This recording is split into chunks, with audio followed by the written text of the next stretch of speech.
வணக்க மக்களே, நான் உங்கள் விவசாயப்பட்டதாரிங்க. இன்றைக்கி பதில் என்ன பார்க்குறோன்னா கதலிக்கு மட்டை கட்டுறதுனால என்ன பயன் கிடைக்கிது அப்படிங்கிறத நம்ம ஒரு ஷார்ட் ஃபார்மாக பார்க்கலாங்க. சிலர் கவர் போட்டால் நல்லாயிருக்குன்னு சொல்கிறாங்க. கவர் போடுறத விட மட்டை கட்டுறது நமக்கு எஃபெக்டிவாக இருக்குங்க. என்னென்னு பார்த்தீங்கன்னா, இந்த மூடு பனி அதிகமாக பெய்யறதுனால தான், இந்த பனி மூட்டமாக பெய்யுது பார்த்தீங்களா காலையில் டைமில், அந்த மாதிரி பனி பெய்யறதுனால தான் தாரில் புள்ளிகள் கரும்புள்ளிகள் அதிகமாக உழுகுதுங்க.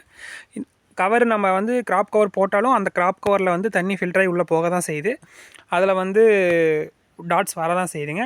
கலருங்கிறது மெயின் ரீசனாக இருக்குங்க. இப்போ நம்ம மட்டை கட்டும்போது அந்த மட்டைக்கடியில் இருக்க தார் நல்லா க்ரீனிஷ் கலராக, கோல்டன் க்ரீனிஷ் கலராக வருது.